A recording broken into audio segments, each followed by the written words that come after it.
bem-vindos a mais um vídeo sobre a série do CAS SciFinder. E hoje para vocês eu vou trazer novamente a busca por substâncias, mas nós vamos realizá-la de uma outra forma. A gente vai desenhar a estrutura da substância. Então às vezes você não tem um nome, às vezes você só tem a estrutura, ou o nome é muito difícil, você pode utilizar essa ferramenta para te auxiliar. Então eu vou aqui em Draw, né, onde eu vou desenhar, ele vai me dar essa janela. E aqui eu posso desenhar a estrutura que eu quiser. Então vejam que ele me dá todas as opções necessárias para que a minha estrutura seja feita.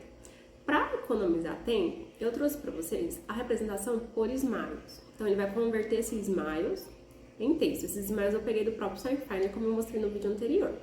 Então aqui a gente tem a estrutura da minha substância, que é o ibuprofeno, mesmo do que eu utilizei na primeira busca por substâncias. Eu dou um OK e vou em buscar.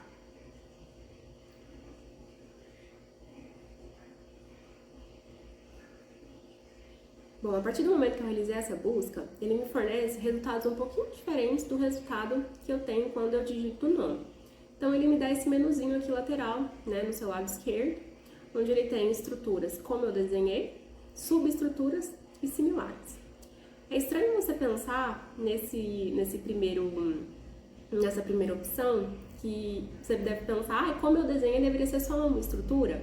Na realidade, não é o caso aqui do SciFinder. O SciFinder ele considera estruturas que estão, então, com estruturas dealteradas, né, que tem alguma estereoquímica diferente, que tem algum ânion, algum radical. Ele considera também, ele fica, então, localizado nessa aba de como eu desenhei. As subestruturas já são estruturas que têm pequenas modificações. Então, eu tenho a minha molécula de referência, né, o meu scaffold, o meu esqueleto, digamos assim, que ele realiza, então, pequenas modificações nesse scaffold, nessa estrutura de referência, e aí ele deixa, então, os resultados como subestrutura. Então, se eu olhar aqui, a gente tem pequenas modificações. Só lembrando, quando a gente tem o desenho azul, representa, então, o scaffold da minha molécula. Tudo que não está em azul foram as modificações que foram realizadas, tá? Eu tenho mais de 150 mil substâncias que são similares à minha substância de referência. Então, vou tirar esse filtro aqui.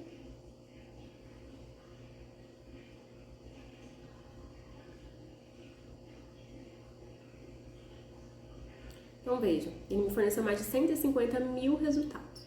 Então, aqui são estruturas similares. Então, aqui em cima é interessante porque eu tenho um score de similaridade. Conforme eu vou descendo a página, ele vai me dando outras estruturas menos similares, tá? Aqui do lado, no menu do lado, a gente tem outros filtros que são, então, referentes à busca por substâncias. Então, aqui, como a gente está, então, em estruturas similares, ele vai me dar um filtro de similaridade. Então, eu posso pesquisar substâncias que eu quero uma similaridade, não sei, de 99% à minha estrutura inicial. Posso selecionar aqui. Eu tenho um papel, então, dessa substância dentro da reação. Então, ela pode estar como produto, como reagente, como catalisador, como um solvente. O papel da referência, então, por exemplo, os usos, né, a preparação, tudo isso, né, a gente tem como analito, as propriedades, estudos biológicos, então, tudo isso sobre a minha substância. Lembrando que aqui ele vai buscar dentro de todas as substâncias similares, tá? A gente tem se ele está disponível ou não comercialmente. Número de componentes, então às vezes eu não quero nenhum tipo de mistura, não quero nenhum tipo de ânion, nada, eu posso selecionar aqui. Peso molecular também, posso colocar um mínimo e um máximo.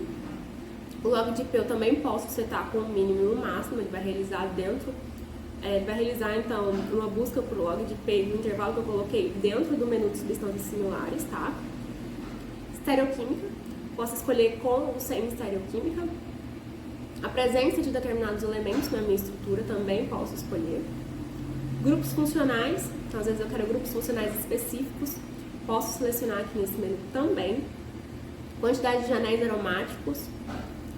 E aqui a gente tem outros diversos menus, né? Classe da substância, classe do polímero, isótopos, metais.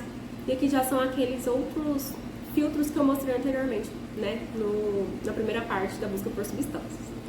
Então, a gente tem aqui diversas formas de facilitar a sua busca, né, de restringir ou de ampliar os seus resultados, né. Então, aqui é interessante para você ver se tem alguma substância que parece com a sua, né? Às vezes você está sintetizando uma substância que é best-seller inédita, você consegue utilizar essas ferramentas para verificar se já tem algum estudo na literatura, então isso é bastante interessante.